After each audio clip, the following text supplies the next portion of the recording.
what was the biggest challenge that you faced with bringing Jesse Owens to life? Wow, biggest challenge for me, I mean, it's 1936, so you know, there was only so many YouTube clips that I could find of Jesse. I think that was probably the most challenging thing, is not having too much you know, tape or footage of him as a person, but I tried to use what I could definitely and sort of expand on that. Was there like 2 photos and maybe 1 little radio clip that you found? Yeah, a couple interviews, but you know, what I was able to see was definitely his running style. You know, that was great. There are a number of different of his races online, and there's a great film called Olympia, the filmmaker Leni Riefenstahl made about the 1936 Olympics, and she was sort of infatuated with Jesse a little bit. So he's a big part of that whole story. So I was definitely able to get something from that. Now, how many of these amazing race and long jump scenes did you actually film? Did you have a stunt double, or are you just an Olympic athlete yourself now? I wish. I think I did probably 99% of my own stuff for this film. I wanted to make sure that the director had the freedom to shoot from different angles, that you know, he wasn't scared of, you know, another face being in the frame. So not only that, but I wanted to make sure that if I was going to play, you know, the fastest man alive, if I was going to be Jesse Owens, that I was going through the process myself, you know, to make that look believable. And what was that process like? What was your running background like before this? It was small. I grew up on basketball, volleyball, that sort of thing. So for me, track and field was a whole nother beast. I not only had to learn how to run fast, but to run like Jesse because of how specific his running style was.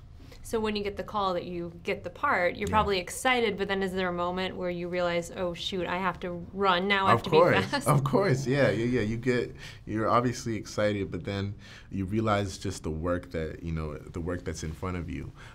You know, I started for about 2 months before shooting, and I was filming another movie at the time, and every off day I had on that movie, I would just be training at Georgia Tech with the track and field coaches there, to make sure that everything I did was like Jesse. You know, I wanted to make sure that I had ran like him so many times that I couldn't run any other way.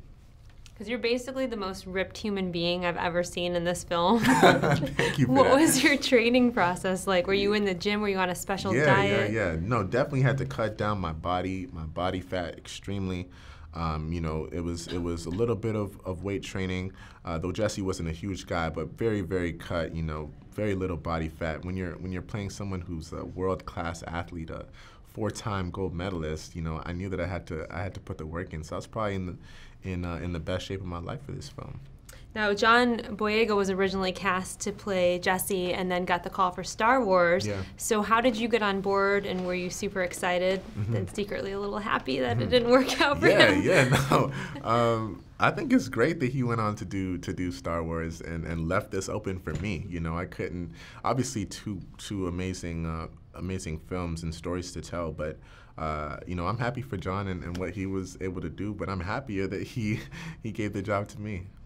Now, when you did these races, did they actually clock you? Did you get anywhere near the real Jesse's record on anything? No, nowhere near Jesse's record, though it may look like that in the film. But I think for me, I was running the 100 in just over 12 seconds, so I got pretty quick while I was making it.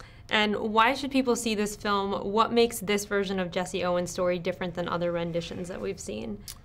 I think that this is just, you know, it's such an inspirational film and an inspirational take on the whole story. You know, we are able to see Jesse's story 80 years later in front of us on the big screen, you know.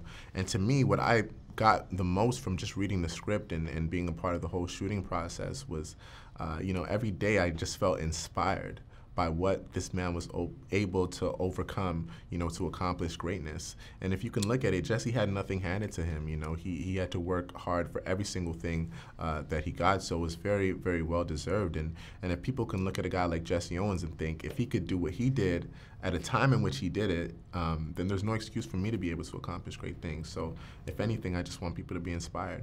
And lastly, were there any bloopers with running, doing those jumps? There had to be some crazy stories. There was some crazy moments. Maybe a couple of days where I pulled a muscle or something. But you know, it was helpful to have the benefit of massage therapists. I'll tell you that.